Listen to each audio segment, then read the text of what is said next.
ढिंढोरा पिटवा दिए कि व्यास पुत्र सुखदेव जी ने क्रोध को जीत लिया है। अपने साथ लेकर जाते हैं, अंतःपुर में बिठा देते हैं, जहाँ पर बहुत सी सुंदरियां बैठी हैं। स्वयं तो अंदर प्रवेश कर गए जनक जी महाराज। एक से बढ़कर एक सुंदरी आई। कोई सुखदेव जी को तांबूल भेंट कर रही है, कोई पंखा झल रही है। एक सखी तो स्वामी सुखदेव जी का आलिंगन करके बैठ गई। लेकिन स्वामी सुखदेव जी तो स्त्री और पुरुष के भेद को ही नहीं जानते हैं। कोई विकृति नहीं आई चेहरे पर। आज जनक जी महाराज आकर स्वामी सुखदेव जी के चरणों में प्रणाम करते हैं। कहा, भगवान हमें क्षमा करें, ये तो आपके पिताजी का आदेश था, सो मैंने काम और क्रोध की परीक्षा किया था।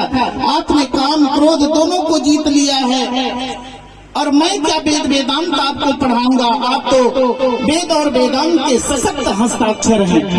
मैं आपको क्या शिक्षा दे सकता हूँ। चरणों में प्रणाम करते हुए ससम्मान स्वामी सुखदेव जी को वहाँ से विदा करते हैं। स्वामी सुखदेव जी आए पिताजी के पास। सरस्वती नदी के पावन तट पर सम्याप्रास नाम की कुटिया में, और समय पाकर व्यास जी ने वही श्रीमद् भागवत का ज्ञान पूरा का पूरा अपने पुत्र स्वामी सुखदेव जी को करा दिया।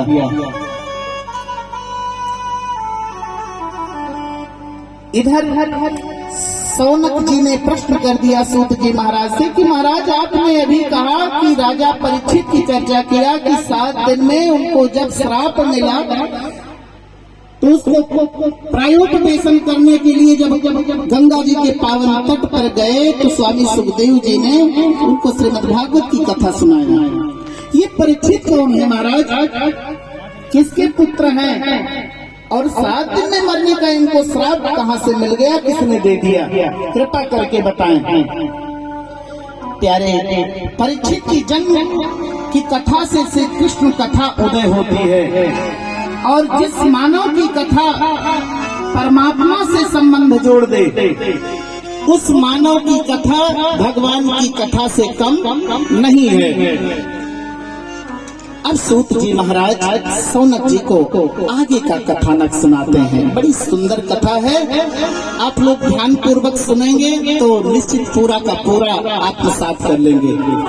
और बाबा ने लिखा भी है कि सुनि समुझ ही जन मुदित मन मज्जे ही अति अनुराग लहं चारि फल अछत तनु साधु समाज प्रयाग। कथा को सुना जाए, समझा जाए, फिर उसको जीवन में अपने उतार लिया जाए, तभी कथा सुनना प्यारे सार्थक है। सूत जी महाराज कहते हैं, यदा मृधे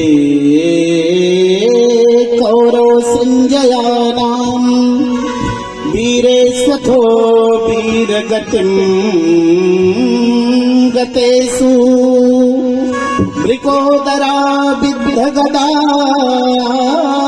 विमर्श भग्नो रुदंडे भितरा पुत्रे। सूत जी कहते हैं, ऋषियों उस समय की बात है जब महाभारत के युद्ध में सभी कौरव मारे गए और पांडवों को विजय श्री प्राप्त हुई। अंतिम युद्ध में विशाल भीमसेन की गदा ने दुर्योधन की जंघा को तोड़ दिया और मूर्छावस्था में दुर्योधन को छोड़कर पांडव अपने शिविर में चले आए।